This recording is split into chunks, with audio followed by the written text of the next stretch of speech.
Good morning. Welcome back to the morning BreadCast. I am Mark Grishik from Digging with End Time Truths, and we are going to finish up this week with one really good subject that touches everything. All right. This subject we're looking at is probably one of the greatest in the Bible. And I know, how can you say that? We're going to see. So it shows itself in every aspect of the Christian life. And I'm talking about humility, right? God goes out of his way to make sure that we stay in a place of humility. In fact, when the Lord led the children of Israel out of Egypt, what does he say in Deuteronomy chapter 8, verse 2? It says, "And thou shalt remember all the way which the Lord thy God led thee these 40 years in the wilderness to humble thee." He wanted them to be in humility, right? Imagine that. The Lord led them into the wilderness specifically to humble them. I wonder what he does in your life and mine, right? It looks like God puts a lot of effort into it, and it's very important to him. Why? Because he resists the proud, and he gives grace to the humble. James 4:6 says, "But he gives more grace." Therefore, he says, God resists the proud, but he gives grace to the humble. And 1 Peter 5:5 says, "Put on humility, for God resists the proud ones, but he gives grace to the humble." Looks like the apostles had a grasp of this, right? Solomon, in all of his wisdom, says that in Proverbs 16:18, he says, "Pride goeth before destruction, and a haughty spirit before a fall."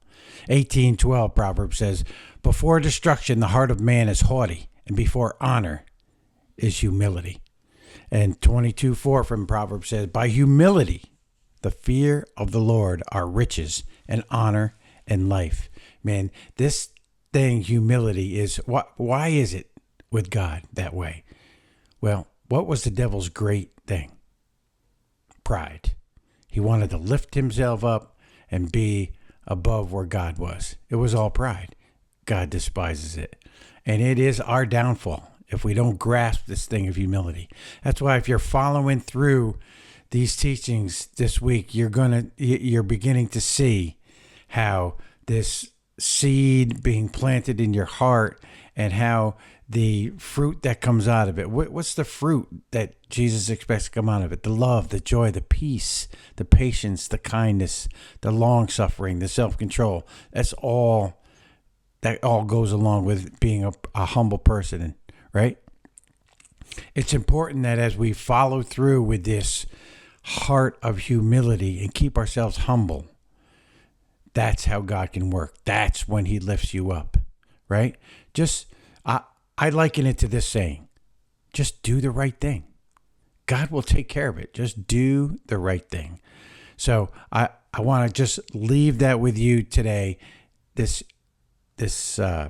concept of being a humble person.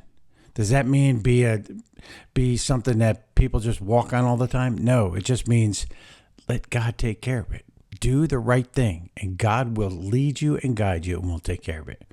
Remember, 21 days, and you're going to grow up into a spiritual person that you're not going to recognize, right? So let's just keep going. I want to thank you for joining me on the morning BreadCast today. Remember to like, subscribe, and to share this wherever you can. If you want to get these notices every morning, go to my YouTube channel, hit the notification bell. First subscribe and then hit the notification bell. And every morning around 4:45 or 5:45, depending on where you are in the U.S., you're going to get notified. I put them out every morning, every weekday morning, right? I want to thank you for tuning in, and we'll see you again next time on the morning BreadCast.